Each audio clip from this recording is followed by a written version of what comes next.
Và video nàyคือខ្ញុំបង្ហាញពីការធ្វើចន្ទានៅក្នុង SketchUp បាទវីដេអូនេះដឹងវែងបន្តិចណាបាទអញ្ចឹងចូលមកឡើយនេះគូបាទឥឡូវខ្ញុំឧទាហរណ៍ថាខ្ញុំយកផ្ទៃប៉ុណ្ណឹងសិនចុះបាទទៅមកទៀតគឺខ្ញុំដាក់អត់ដល់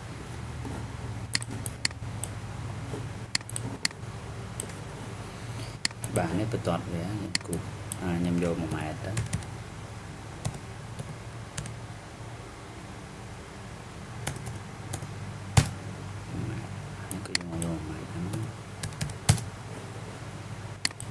បាទខ្ញុំគូវាបាទបាទអញ្ចឹងបន្តមកទៀតយើងយកភូស tool នេះដើម្បីយើងភូសវាឡើងលើយើងធ្វើបាតវាណាបាទកម្ពស់ខ្ញុំដាក់1ម៉ែត្រចុះតោះតែខ្ញុំ1ម៉ែត្របាទ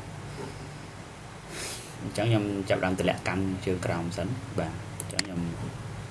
កម្មជើងក្រោមខ្ញុំចុច control បាទ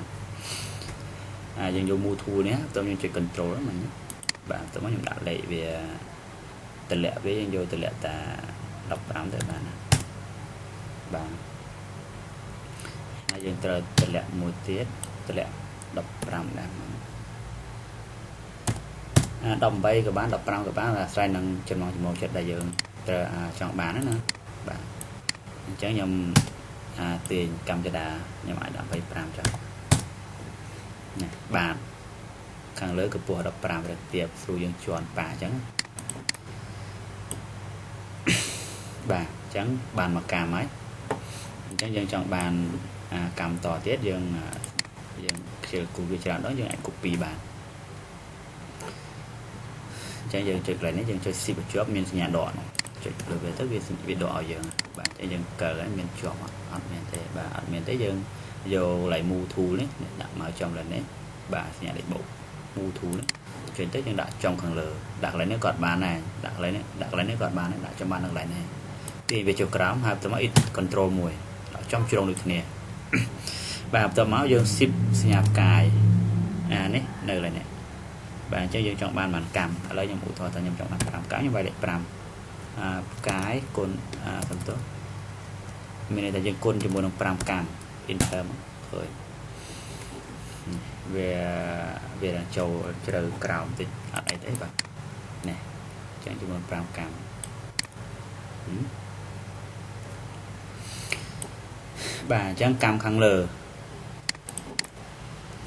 បាទអញ្ចឹងកម្មខាងលើយើងមិនជាខុសគ្នាមិនដែរបាទខ្ញុំយកទៅឆោតមួយសិនចុះបាទអញ្ចឹងខ្ញុំទាញវាជាក្រាន25ដែរបាទខ្ញុំលើកវាមកកម្មខាងលើចោល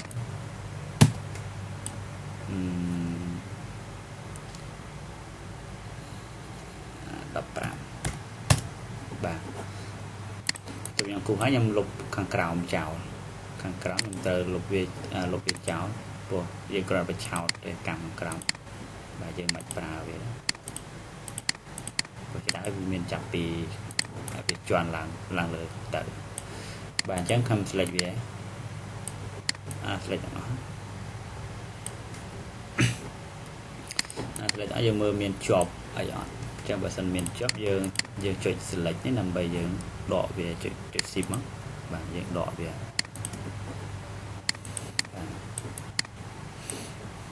កើចុះក្រោមទៀតមកបាទតើមកយើងចុចmove tool នេះហើយចុចចុងខាងលើបាទចុចកន្លែង set បានកន្លែងនេះយើងទាញវាឡើងលើហើយចុច control មួយមកវាដាច់បាទតើមកយើងគុណជាមួយនឹងប្រមាណកម្មឧទាហរណ៍ថាយើងគុណជាមួយនឹង11កម្មចុះឧទាហរណ៍បាទអញ្ចឹងវារត់ឡើងលើចរន្តទៀតបងណាអញ្ចឹងមានន័យថាយើងឡើងពីនេះទៅបាទកាត់ឡើងតិចទៅ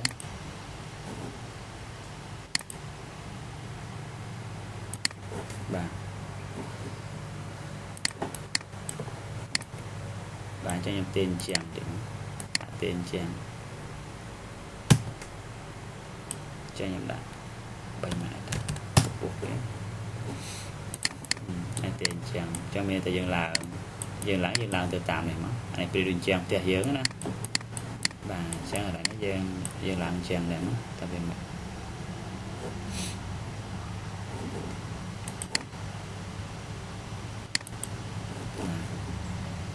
chẳng tới giờ anh làm bằng được nè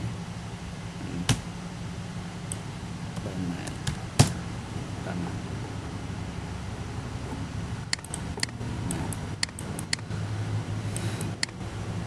ai sơ cầm tại càng cào cái dương ta là mấy nhom đã đọc ram chứ đã đồng bày mới là này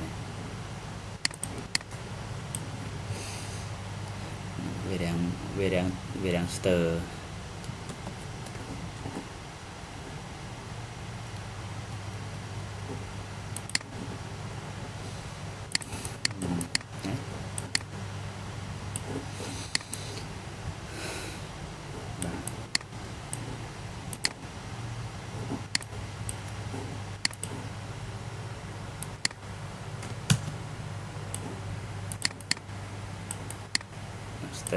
sờ dương tham mà cầm thiệt bàn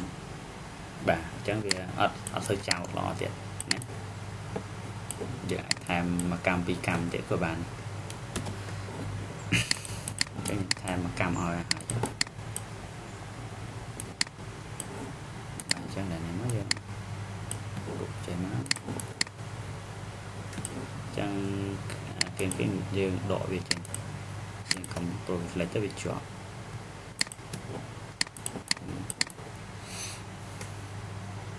cho nên thay một cắm nên mua tầm một cắm đấy bạn vậy trong mua một cắm để bạn và client stester nữa bạn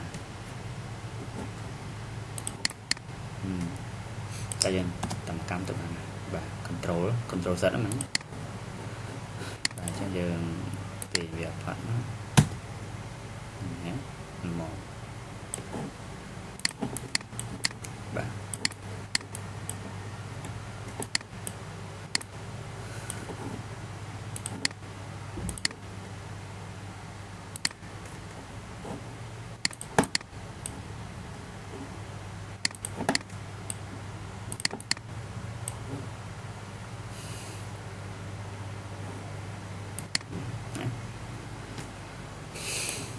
នេះគឺ